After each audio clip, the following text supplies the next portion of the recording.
Hey there Bakugan fans, welcome back to Bakumentary, your go-to show for competitive Bakugan Battle Planet news, gameplay, deck profiles, and more. I'm your host, RoboSensei, and on today's episode, we're going to be covering the brand new flip cards from the Age of Aurelus set for the Bakugan TCG that are built specifically to stop damage being dealt by Aurelus Bakugan. While there are 2 energy, 3 faction stops in the 5 non-Aurelus factions, most of those are pretty situational to play, especially at 2 energy. On this episode, we'll be focusing on the 1 energy flips in the non-Aurelus factions that stop only Aurelus and then activate a strong additional effect. First, let's discover why stopping specifically Aurelus can be very important for your decks. With the new Bakugan releases from Age of Aurelus product waves, as well as evos for pre-existing Bakugan in the new set, Aurelus Bakugan are becoming more and more common picks for decks. Here are some of the strongest Aurelus Bakugan that these flips can protect you from. Aurelus Pegatrix Core for fist decks. Aurelus Dragonoid Ultra, which is a powerhouse and can't be stopped by the non-faction flips, but can be stopped by the Aurelus-only flips.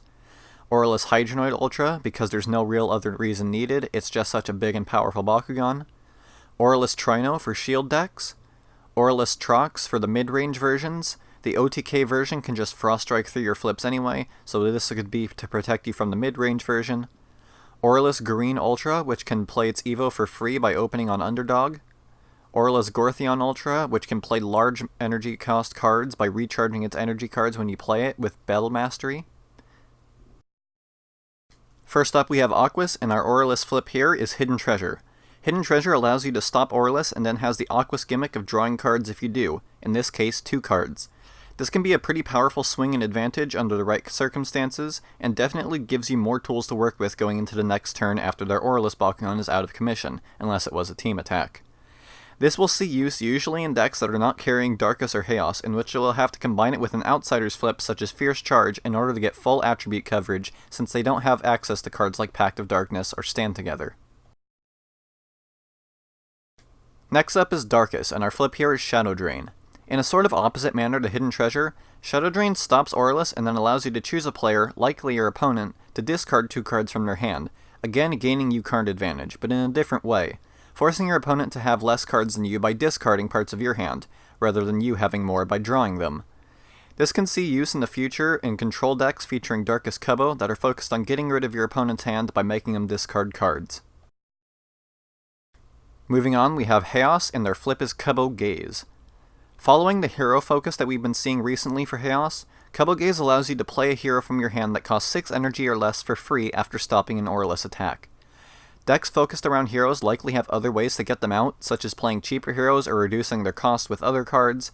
The only deck in which I could see this proving useful would be in Dragonoid Maximus, where it wants to get out Dan, Winton, and Leah as soon as possible to achieve its win condition. Next up is Pyrus, and their flip is Fang Strike. Fang Strike follows through with Pyrus' all-out aggressive style, letting you stop an Aurelus attack and then follow through with a Pyrus counterattack for 4 damage to the enemy. This might see some use in aggressive decks focused around getting quick damage out as soon as possible, such as hand control decks where they'll be relying on non-victor damage or winning with Might of Syndius and Mac, or maybe even a Pyrus Serpentine Core burn deck to hit through that last bit of damage that it needs. Last up is Ventus, and their flip is Stonehide. Stonehide does what you would imagine a special effect flip for Ventus would do. After stopping Aurelus damage, you get to energize the card uncharged. If you aren't playing a mono Ventus deck, where I imagine this would see the most use, you probably would be playing Ventus alongside Aquos, where you could instead play Hidden Treasure to earn additional card draw. Even in Dragonoid Maximus decks, I'd rather just have Cubbo Gaze for an Aurelus Specific stop, so I can play the heroes for free. Overall, I think the best out of these Aurelus Specific flips is definitely Hidden Treasure. While the others all have their uses in their niche archetypes, I believe that Hidden Treasure will be the easiest to splash into decks that need it, especially the ones that don't have access to a free non-faction flip already and can instead gain full coverage in combination with an outsider's flip. Hey guys, thanks for watching. Also, thanks for bearing with me through the staggered upload schedule. Work will be hitting me pretty hard until the end of the year, and I just want to make sure that I have enough time to put the right amount of effort and planning into these episodes to offer the best viewing experience. Please follow me on Twitter at the RoboSensei and subscribe on YouTube for more insightful Bakugan content.